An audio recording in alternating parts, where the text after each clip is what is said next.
Grâce à la feuille de chou. Pas encore. Pas encore. Parfois on collabore avec les DNA. Oui, je voudrais juste dire deux mots, bref, au nom de l'Union juive française pour la paix.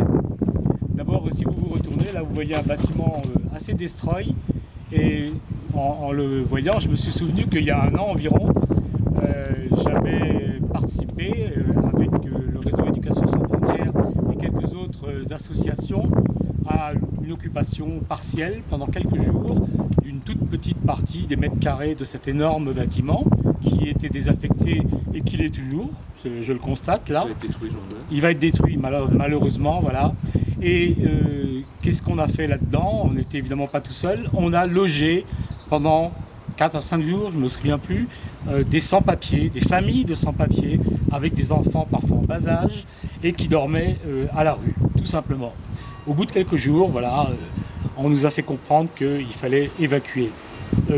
Ça ne serait pas grand-chose s'il n'y avait pas encore été, printemps, automne, hiver, à Strasbourg et ailleurs en France, des sans-papiers à la rue avec des enfants en bas âge, ou même sans d'ailleurs, peu importe.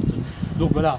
Et la deuxième chose que je voudrais dire sur un autre sujet, mais ça c'est parce que mon ami Georges Yoram a parlé tout à l'heure des camps et de leur poursuite au XXIe siècle.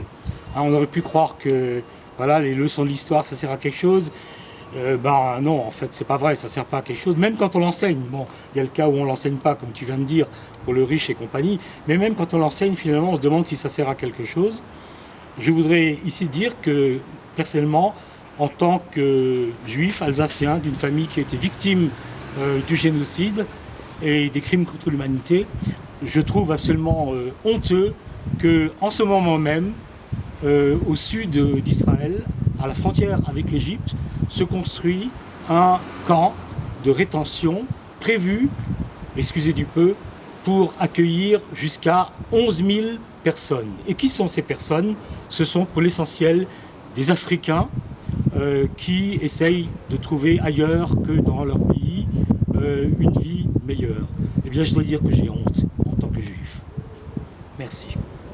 Je peux juste ajouter en ligne directe avec ce que nous commémorons depuis